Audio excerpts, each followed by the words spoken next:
and of Green Gables. Chapter 23. And comes to grief in an affair of honor. And had to live through more than 2 weeks, as it happened. Almost a month having elapsed since the liniment cake episode, it was high time for her to get into fresh trouble of some sort. Little mistakes, such as absent-mindedly emptying a pan of skim milk into a basket of yarn balls in the pantry instead of into the pig's bucket, and walking clean over the edge of the log bridge into the brook while wrapped in imaginative reverie, not really being worth counting. A week after the tea at the manse, Diana Barry gave a party. Small and select, and assured Marilla. Just the girls in our class. They had a very good time and nothing untoward happened until after tea, when they found themselves in the berry garden, a little tired of all their games and ripe for any enticing form of mischief which might present itself. This presently took the form of daring. Daring was the fashionable amusement among the Avonlea small fry just then. It had begun among the boys, but soon spread to the girls, and all the silly things that were done in Avonlea that summer because the doers thereof were dared to do them would fill a book by themselves. First of all, Carrie Sloane dared Ruby Gillis to climb to a certain point in the huge old willow tree before the front door, which Ruby Gillis, albeit in mortal dread of the fat green caterpillars with which said tree was infested and with the fear of her mother before her eyes if she should tear her new muslin dress, nimbly did, to the discomfiture of the aforesaid Carrie Sloane.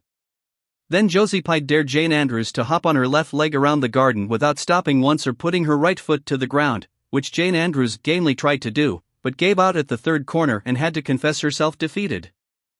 Josie's triumph being rather more pronounced than good taste permitted, Anne Shirley dared her to walk along the top of the board fence which bounded the garden to the east. Now, to walk board fences requires more skill and steadiness of head and heel than one might suppose who has never tried it. But Josie Pye, if deficient in some qualities that make for popularity, had at least a natural and inborn gift, duly cultivated, for walking board fences. Josie walked the berry fence with an airy unconcern which seemed to imply that a little thing like that wasn't worth a dare. Reluctant admiration greeted her exploit, for most of the other girls could appreciate it, having suffered many things themselves in their efforts to walk fences. Josie descended from her perch, flushed with victory, and darted a defiant glance at Anne. And tossed her red braids. "I don't think it's such a very wonderful thing to walk a little, low, board fence," she said. "I knew a girl in Marysville who could walk the ridgepole of a roof." "I don't believe it," said Josie flatly. "I don't believe anybody could walk a ridgepole." "You couldn't, anyhow." "Couldn't I?" cried Anne rashly. "Then I dare you to do it," said Josie defiantly. "I dare you to climb up there and walk the ridgepole of Mr. Barry's kitchen roof." And turned pale, but there was clearly only one thing to be done. She walked toward the house, where a ladder was leaning against the kitchen roof. All the fifth-class girls said, "Oh," partly in excitement, partly in dismay. "Don't you do it, Anne," entreated Diana. "You'll fall off and be killed." "Never mind, Josie Pye. It isn't fair to dare anybody to do anything so dangerous." "I must do it. My honor is at stake," said Anne solemnly. "I shall walk that ridgepole, Diana, or perish in the attempt. If I am killed, you are to have my pearl bead ring." And climbed the ladder amid breathless silence, gained the ridgepole, balanced herself uprightly on that precarious footing, and started to walk along it, dizzily conscious that she was uncomfortably high up in the world and that walking ridgepoles was not a thing in which your imagination helped you out much. Nevertheless, she managed to take several steps before the catastrophe came. Then she swayed, lost her balance, stumbled, staggered, and fell, sliding down over the sun-baked roof and crashing off it through the tangle of Virginia creeper beneath, all before the dismayed circle below could give a simultaneous, terrified shriek. If Anne had tumbled off the roof on the side up which she had ascended, Diana would probably have fallen heir to the pearl bead ring then and there. Fortunately she fell on the other side, where the roof extended down over the porch so nearly to the ground that a fall therefrom was a much less serious thing. Nevertheless, when Diana and the other girls had rushed frantically around the house except Ruby Gillis, who remained as if rooted to the ground and went into hysterics, they found Anne lying all white and limp among the wreck and ruin of the Virginia creeper. "And, are you killed?" shrieked Diana, throwing herself on her knees beside her friend. "Oh, and, dear Anne, speak just one word to me and tell me if you're killed." To the immense relief of all the girls, and especially of Josie Pye, who, in spite of lack of imagination, had been seized with horrible visions of a future branded as the girl who was the cause of Anne Shirley's early and tragic death, and sat dizzily up and answered uncertainly. "No, Diana, I am not killed, but I think I am rendered unconscious." "Where?" sobbed Carrie Sloane. "Oh, where, Anne?" Before Anne could answer, Mrs. Barry appeared on the scene.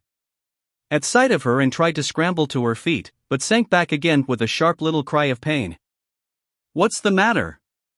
Where have you hurt yourself?" demanded Mrs. Barry. "My ankle," gasped Anne. "Oh, Diana, please find your father and ask him to take me home. I know I can never walk there. And I'm sure I couldn't hop so far on one foot when Jane couldn't even hop around the garden." Marilla was out in the orchard picking a panful of summer apples when she saw Mr. Barry coming over the log bridge and up the slope, with Mrs. Barry beside him and a whole procession of little girls trailing after him. In his arms he carried Anne, whose head lay limply against his shoulder. At that moment Marilla had a revelation. In the sudden stab of fear that pierced her very heart, she realized what Anne had come to mean to her. She would have admitted that she liked Anne, nay, that she was very fond of Anne. But now she knew as she hurried wildly down the slope that Anne was dearer to her than anything else on earth. "Mr. Barry, what has happened to her?" she gasped, more white and shaken than the self-contained, sensible Marilla had been for many years. And herself answered, lifting her head. "Don't be very frightened, Marilla. I was walking the ridgepole and I fell off. I expect I have sprained my ankle. But, Marilla, I might have broken my neck. Let us look on the bright side of things." "I might have known you'd go and do something of the sort when I let you go to that party," said Marilla, sharp and shrewish in her very relief. "Bring her in here, Mr. Barry, and lay her on the sofa." Mercy me, the child has gone and fainted. It was quite true. Overcome by the pain of her injury, and had one more of her wishes granted to her. She had fainted dead away. Matthew, hastily summoned from the harvest field, was straightway dispatched for the doctor, who in due time came, to discover that the injury was more serious than they had supposed. Anne's ankle was broken. That night, when Marilla went up to the east gable, where a white-faced girl was lying, a plaintive voice greeted her from the bed. "Aren't you very sorry for me, Marilla?" "It was your own fault," said Marilla, twitching down the blind and lighting a lamp. "And that is just why you should be sorry for me," said Anne, "because the thought that it is all my own fault is what makes it so hard. If I could blame it on anybody I would feel so much better. But what would you have done, Marilla, if you had been dared to walk a ridgepole?" "I'd have stayed on good firm ground and let them dare away." "Such absurdity," said Marilla. Anne sighed. "But you have such strength of mind, Marilla." "I haven't. I just felt that I couldn't bear Josie Pye's scorn. She would have crowed over me all my life. And I think I have been punished so much that you needn't be very cross with me, Marilla. It's not a bit nice to faint, after all. And the doctor hurt me dreadfully when he was setting my ankle. I won't be able to go around for 6 or 7 weeks, and I'll miss the new lady teacher. She won't be new anymore by the time I'm able to go to school. And Gil, everybody will get ahead of me in class. Oh, I am an afflicted mortal. But I'll try to bear it all bravely if only you won't be cross with me, Marilla." There, I'm not cross," said Marilla. "You're an unlucky child, there's no doubt about that, but as you say, you'll have the suffering of it. Here now, try and eat some supper." "Isn't it fortunate I've got such an imagination?" said Anne. "It will help me through splendidly, I expect.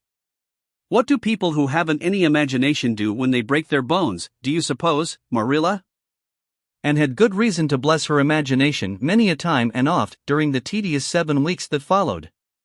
But she was not solely dependent on it. She had many visitors, and not a day passed without one or more of the schoolgirls dropping in to bring her flowers and books and tell her all the happenings in the juvenile world of Avonlea. "Everybody has been so good and kind," Marilla sighed unhappily on the day when she could first limp across the floor. "It isn't very pleasant to be laid up, but there is a bright side to it, Marilla. You find out how many friends you have. Why, even Superintendent Bell came to see me, and he's really a very fine man. Not a kindred spirit, of course, but still I like him, and I'm awfully sorry I ever criticized his prayers. I believe now he really does mean them, only he has got into the habit of saying them as if he didn't. He could get over that if he'd take a little trouble. I gave him a good broad hint. I told him how hard I tried to make my own little private prayers interesting. He told me all about the time he broke his ankle when he was a boy. It does seem so strange to think of Superintendent Bell ever being a boy. Even my imagination has its limits, for I can't imagine that. When I try to imagine him as a boy, I see him with gray whiskers and spectacles, just as he looks in Sunday school, only small. Now, it's so easy to imagine Mrs. Allen as a little girl. Mrs. Allen has been to see me 14 times. Isn't that something to be proud of, Marilla? When a minister's wife has so many claims on her time. She is such a cheerful person to have visit you, too.